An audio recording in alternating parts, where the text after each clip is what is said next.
তুলো করতে পাবো কই? ওখানে আছে সেই লাল কৌটোটা আছে দেখ। লাল কৌটো? ওই তো ওই ভেতরে ওই কৌটো রাখা আছে না, লাল কৌটো, আমার দিকে তাকা। ওই যে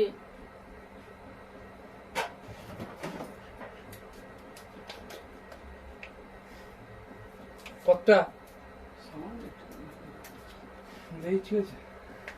সার্জিক্যাল স্ট্রাইক।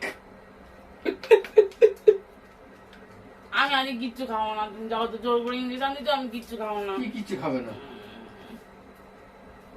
सज रही तेरी माँ चुनर गोटे में। আরে আরে কিচ্ছু হবে না, তুমি দেখো না। কোনো বড় চলো চলো চলো চলো। আরে একটা সিম্পল আর তুই অন্যদিকে তাকিয়ে না, কখন হয়ে যাবে এটা কোনো বড় হ্যাঁ খুব বেশি বেশি। নরমাল কিচ্ছু চিঠি নাচ নিতে। আরে না ও হাত নড়ানড়ি করো না, লেগে যাবে। লেগে যাবে চাও হাত নড়ানড়ি করো না। আরে তুই মনে দে অন্য অন্য অন্য তুমি দেখো, ভাবো যে আমি কতজনকে ইনজেকশন করি বলো। বলো হ্যাঁ, কি হয়েছে বলো?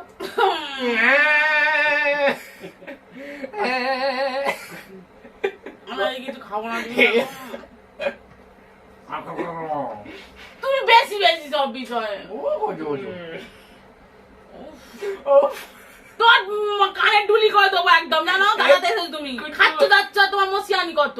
কুট্টু কি বলছে এটাকে কোন কোন করছে এই জায়গাটা ও ধরবা কি? যাও তো খেতে দেবো না, তুমি খেতে দেবে ওকে। যাও। শুধু শুধু ইঞ্জেকশন ফোটাচ্ছে, কোনোদিন আমার শরীরে ইঞ্জেকশন ফোটায়নি কেউ।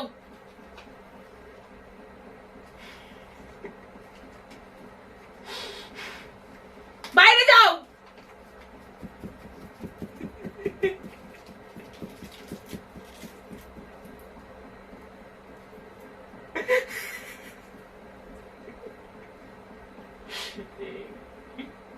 এই হাট ঠিক আছে চল ওফ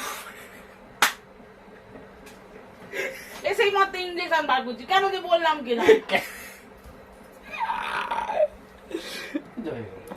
কি একেবারে হলো? কি হবে, লাগলো। কি কতটা লেগেছে? সুস্থ শরীরকে ব্যস্ত করা লাগলো এই মহাজনের জন্য। আজকে রাজমাতা শিবগামী দেবী, এটা হচ্ছে আমাদের ঘরের ভাল্লাল দেব। সত্যি বাবা, এটা হচ্ছে ভাল্লাল কোনো দেব। একটা ইয়ে নেই, ওর ম্যানার্স নেই কোনো। এই দেখ, আমার দিকে তাকা, আমার দিকে তাকা, চুপ করে বস।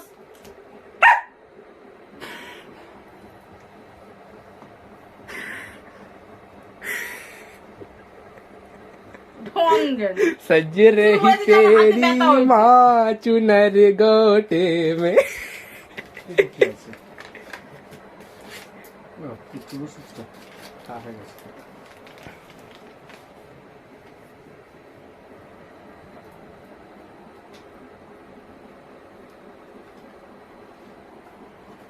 কুট্টু কুট্টু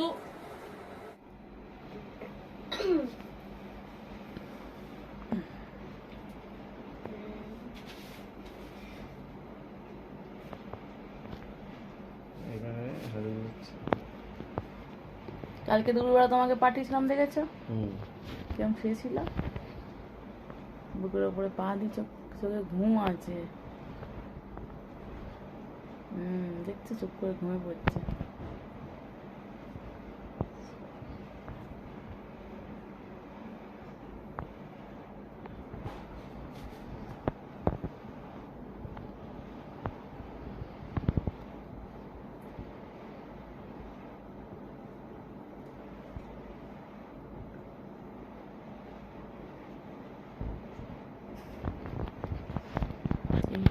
প্রথম দেখলাম আমি।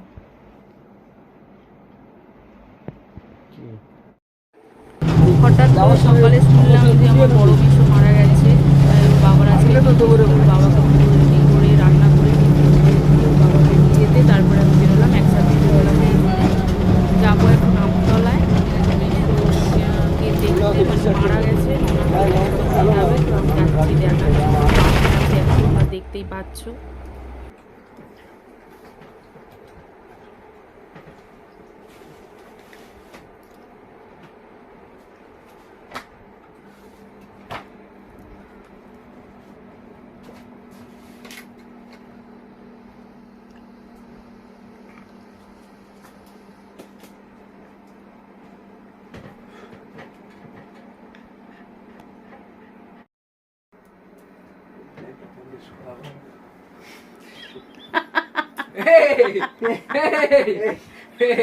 কি হাই, গুড ইভিনিং ফ্রেন্ডস।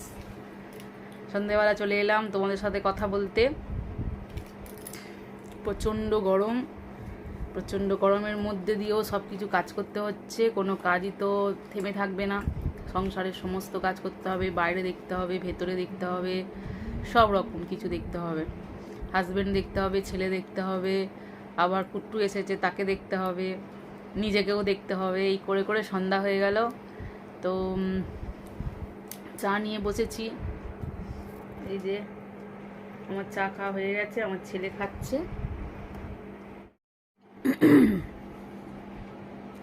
ওকে বললাম আলুর তরকারি আছে, মুড়ি মিশিয়ে দিই, খা, খেলো না। ক্রিম কেক আর বিস্কুট আনা হয়েছে, ক্রিম কেক আর বিস্কুট দিয়ে চা খাবে, তাই খাচ্ছে। 5-6টা নিয়েছে, সবে যা হোক করে 3টে শেষ হয়েছে, এখনো 3টে আছে। মানে খাওয়ায় প্রচুর ঘাটতি দিয়েছে, মারবো এবারে। আর ল্যাপটপ নিয়ে বসেছে, এটা ওটা সেটা দেখছে। দেখতে দেখতে বললো, মা আজকে তো মাধ্যমিকের ফলাফল বেরিয়েছে। আমি বলি দেখি দে, বলে ওই বার করেছে। ছেলেটার নাম চন্দ্রচূড়, কোচবিহার থেকে ফার্স্ট হয়েছে। ওর কিছু বক্তব্য শুনছিলাম, বেশ ভালো লাগছিল, বেশ ভালো লাগছিল। আর মানে কিছু শেখার আছে ওর কাছ থেকে, যে ও কী করে এতটা ভালো রেজাল্ট করলো। মানে ও যেখানে যেখানে যেত, চোখটা ওর যেখানে যেখানে পড়তো, সেখানে সেখানে কিছু মোটিভেশনের কথা লিখে রেখেছিল। মোবাইলে হাত দেবে না, তারপরে ও যে একটা মাধ্যমিকের ছাত্র সেটা ওকে বারবার মনে করিয়ে দেবে। দরজায় লিখে রেখেছে, দেয়ালে লিখে রেখেছে, বাথরুমের সামনে লিখে রেখেছে, স্নান করতে যাবে দেখতে পাবে। মানে এরকম সত্যি এগুলো শেখার আছে অনেক কিছু। নিশ্চয়ই ওর গুরুজন, বাবা মারা বা শিক্ষক শিক্ষিকা ওকে শিখিয়েছে গুরুজনদের কিভাবে সম্মান করতে হয়, তাদের কথা কিভাবে নিতে হয়, এগুলো সবই ও মানে মাথার মধ্যে ধরে রেখেছে বা ওদেরকে সম্মান করেছে, সেটা বোঝা গেল।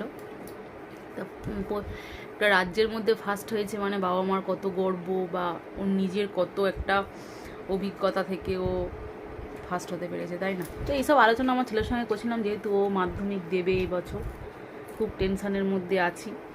যাই হোক, অত ভালো রেজাল্ট আশা করি না, যেমন ছেলে আমার তেমনই রেজাল্ট করবে, তবু একটু আশা করতেই পারি বাবা মা হিসাবে।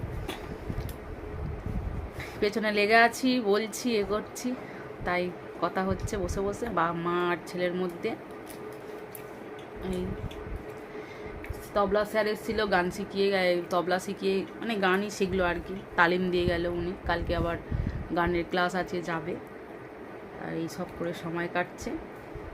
তো আজকে তো গেলাম, বাসে উঠেই পড়েছি, ডায়মন্ডহারবার পর্যন্ত চলেও গেলাম, যে মেসো মারা গেছে।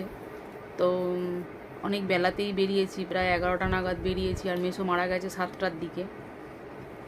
সেই জন্য দিদি ফোন করেছিল, মানে মাসির মেয়ে ফোন করেছিল, যে তুই মানে যত দূর এসেছিস অত দূর নেমে যা, নেমে গিয়ে বাড়ি ফিরে যা, প্রচণ্ড গরম পড়েছে, কেউ আর যেতে চাইছে না। ধরো আমি যদি 11টায় বেরোই, তো ডায়মন্ডহারবার গেছি ধরো 11:45 বেজে গেছে। গাড়ি দাঁড়িয়ে দাঁড়িয়ে যাবি, বাসের জন্য অনেকক্ষণ বসেছিলাম। বললো তুই নেমে যা, তোকে আর আসতে হবে না, বলে আবার চলে এলাম। মনটা খুব খারাপ হয়ে গেল, মেসোকে দেখতে পেলাম না। আর মা চলে গেছে অনেকক্ষণ, মা ওখানে পৌঁছে গেছে প্রায় 9টা, 9:30 পৌঁছে গেছে। যাই হোক, মা গেছে, এটাই যথেষ্ট। আর তারপরে ফিরে এলাম, আবার ডায়মন্ডহারবার থেকে ফিরে এলাম, সময়ও নষ্ট, প্রচণ্ড গরমে তাড়াহুড়ো করে বেরিয়েছিলাম, কিছু না খেয়ে, সব মিলেমিশে শরীরটাও ভালো লাগছিল না। এসে দুটো জল দিয়ে ভিজিয়ে মুড়ি খেয়েছিলাম। আর তারপরে এই কটা মুড়ি খেয়েছিলাম জল দিয়ে ভিজিয়ে। তারপরে এসে কিছু রান্না করিনি, শুধু ডাল সেদ্ধ করে রেখে ছেলের জন্য দিয়ে চলে যাচ্ছিলাম। আর কুট্টুকে টক দই দিয়ে ভাত দেবো বলে ছেলেকে বলে যাচ্ছিলাম। আর তারপর কিছু রান্না করিনি, ছেলে ডাল সেদ্ধ দিয়ে খেলো, আর আমি একটু দুধ দিয়ে ভাত খেয়ে নিলাম। এই কটা দুপুরটা কেটে গেল। এবারে সন্ধেবেলা পুষ্টি ভাত করেছিলাম, জল ঢালা ভাত আছে, দেখি দুটো আলু ভাজবো, ওরা ভাতগুলো খেয়ে নেবে। যদি দুটো ভাত থাকে খাবো, নইলে আমার যা খাবার আমি তাই খেয়ে নিয়ে শুয়ে পড়ব। তো চলো সন্ধেটা এইভাবে কাটিয়ে দিই। এরপরে আবার আলু ভাজতে যাব, কুট্টুর জন্য দুটো গরম ভাত করব।